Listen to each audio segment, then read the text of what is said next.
refreshing. Welcome to this completely unnecessary podcast number 165 for Tuesday. It's a Tuesday. We're doing this again. We just did one. June 18th, 2019. Almost summer. The last springtime. See you podcast. That's Ian Ferguson. Hi.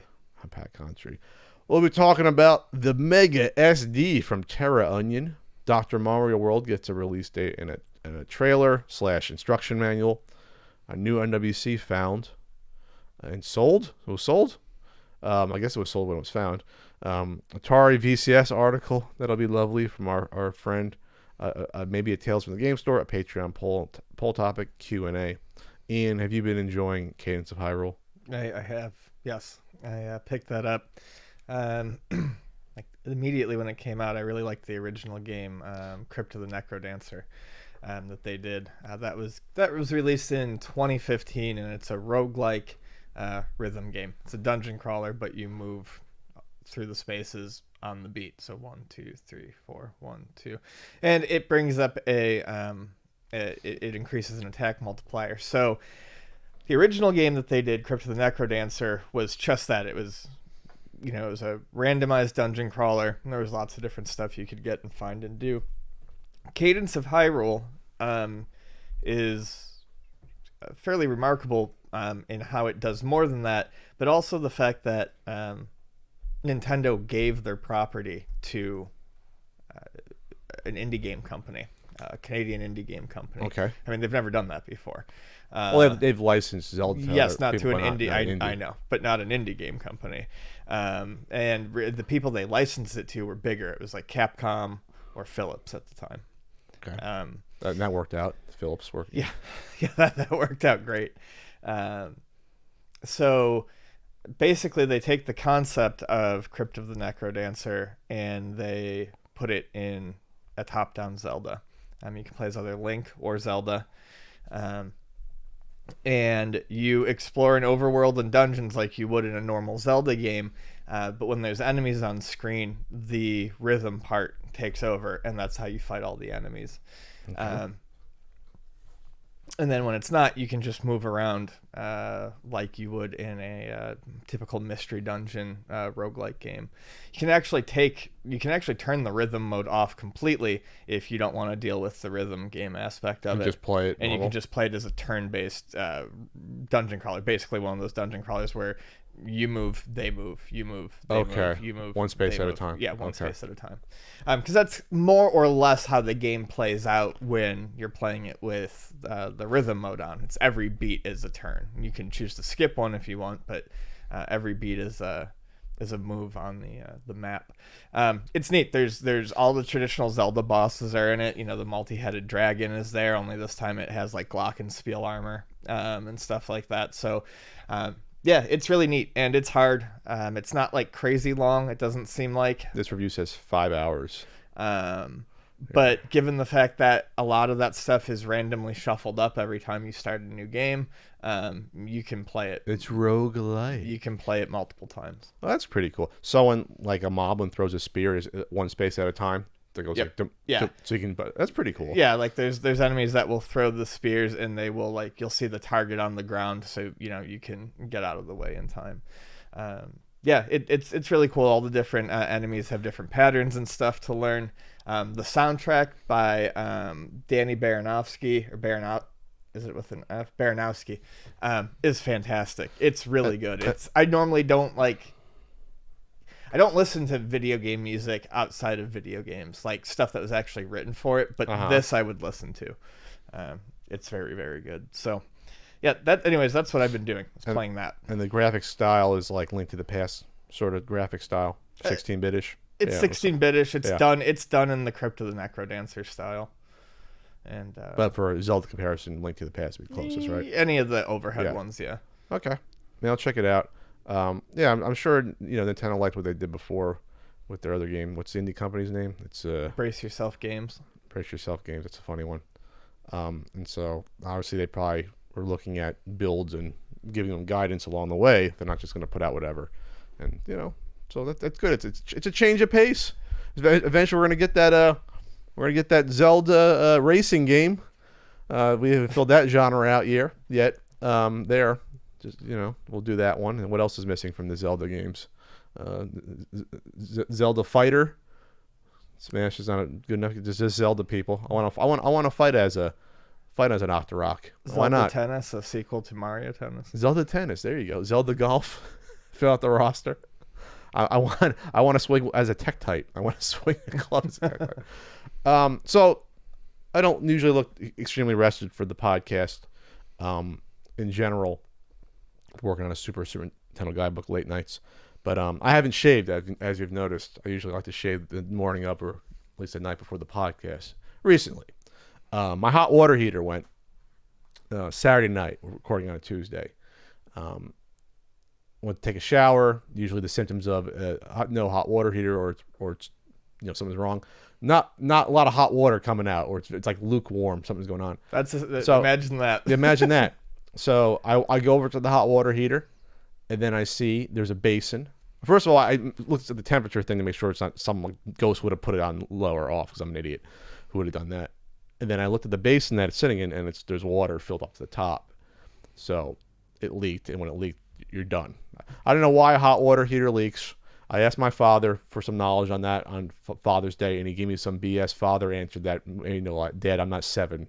It's not working. The only thing I can think of is the steam builds up and it causes... The steam builds up? Steam, yeah. I don't think it's hot enough in there for there to be steamy. Well, I think that should be. It should be. But anyway, so the bad news in all this affects my NES collection. My Mike Tyson standee was stood up not far enough away so that the hot water heater basin, which is like, we'll say about 5 inches high, the water busted through and damaged the bottom probably 3.5, 4 inches of my Mike Tyson Punch-Out standee. Unfortunately, damaged a relic. It's like an original painting getting spray painted. So on the bottom, white letters, you have that nice brownish water damage on the bottom. So immediately, of course, first things first, what's most important, I blew dry off the Mike Tyson's Punch-Out at the bottom, because you don't want the corrugated cardboard to separate in the bottom of it. And it's damaged, but whatever, it's fine. If it was Pat from 5 years ago, I would have went nuts and threw something through the walls. Ian could attest to that. I was like, okay, whatever. So I have home warranty insurance. Not homeowner's insurance, that's different. Homeowner's insurance is like if your roof caves in, something happens, a tree falls on your pet, or if someone slips and falls and they could sue while doing a podcast or something, that's what homeowner insurance is for. Home warranty insurance is like for like appliances, water heater, dishwasher, your AC, things like that. So I call them up, give them a call. And you hear bad things about home warranty insurance usually. It's advertised on TV. It's hit or miss. They try to jerk you around a little bit or not cover things. But, I put in a claim on Saturday. They said, oh, okay, someone's going to call you on Sunday. No one called on Sunday. The contractor didn't call on Sunday. I tried calling the contractor directly. They weren't open. The contractor, they assigned the plumbing people, called me back Monday morning to set up to come on out. Even beforehand, I did my research on the contractor, the plumbing company. I looked up the Yelp reviews. Oh, boy, were they not good. Oh, when you see that nice 1.5 out of 5 stars review, it's like, oh, this is going to be something. And what people were saying is, oh, they overcharge for things that aren't needed. And I'm like, okay, now I know what I have going in. I know what to expect. So the guy shows up. He looks at the hot water heater. First, I asked, can you just bring a hot water heater with you? Because you can't really repair these. They're like $500-$600. Just replace them. I mean, you can't really repair them. Just replace them. So because it was like a 10-year-old water heater anyway. So they said, no, but we have to diagnose it first. I'm like, oh, here we go. You have to diagnose it. Guy comes out, says, yeah, we got to replace it, but we also have to replace everything around the hot water heater. We have to replace the supply lines, the gas line fitting, some flue pipe, and the drain pan, and something else, tup line. I can't read it. So I expected this. But so I started to question the guy, like, why can't we use what's there? I mean, it's not like it's bad materials. It's not like the metal supply water line is going to be bad. Why do you have to replace that? They're if anything, you just replace the fitting on the end. I'm not a total idiot when it comes to this stuff. I'm not a handyman, but I know a teeny bit. And he says, no, we just got to replace it. I'm like, okay, this is how they make money. I understand contractors have to make money for the time because the hot water heaters, I'm not buying that. That's coming from the insurance. But holy shit. So he gave me the prices for everything, and I looked them up. Like the drain pan. I don't know why you need a new drain pan. It's a fucking pan that your furnace sits in. $70 I was quoted. I looked it up at Home Depot for a plastic one, $20. And then the supply lines, he said, oh, we need stainless steel supply lines. And I looked at the ones on top of my water heater. They look pretty stainless steely to me. They didn't look like they were made out of like 50-year-old iron.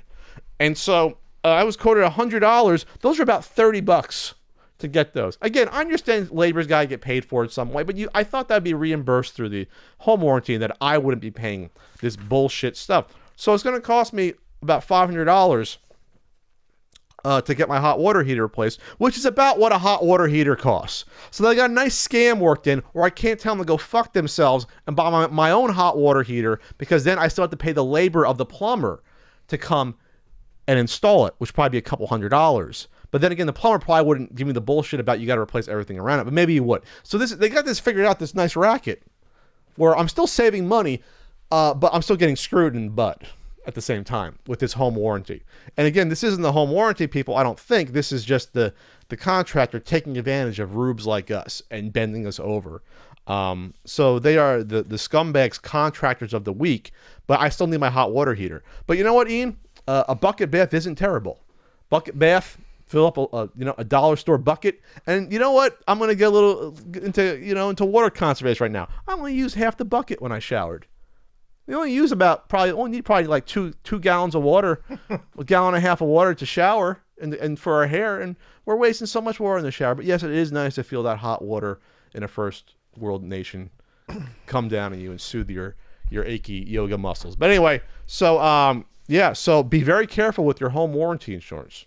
Not your homeowners, your home warranty insurance, because you can get stuck like me here, and then and plus they charge. This is always a good sign when they charge you 3% on top for when you use your credit card to pay. That's what they on my credit card authorization form. That's what.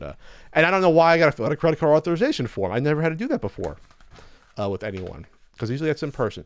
So yeah, not a great company to deal with. And if they fuck with me, I'll I'll ass blast them on the next podcast.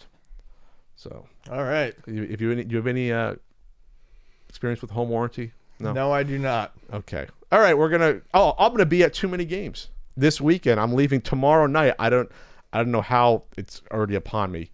And that's gonna be at toomanygames.com. Well, information at toomanygames.com in the Greater Philadelphia Expo Center, Oaks, PA, June 21st to 23rd. Come out and see me on my panels on Sunday.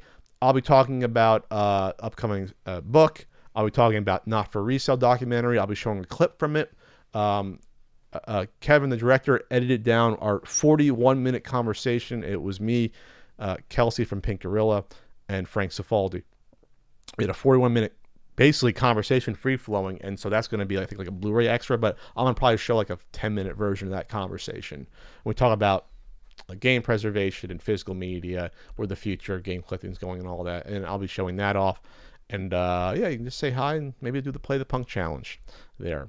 And then I'll get to see my parents and my sister then after the event. Nice. And AJ, our pal AJ that I speak about. Side pocket. Sociopath side pocket AJ. He actually called me, I think, like an hour before I put the Super Side Pocket review into the work document. So like it was fate. It was fate. So okay, we're gonna move on with this good old CU podcast that doesn't need a hot water heater.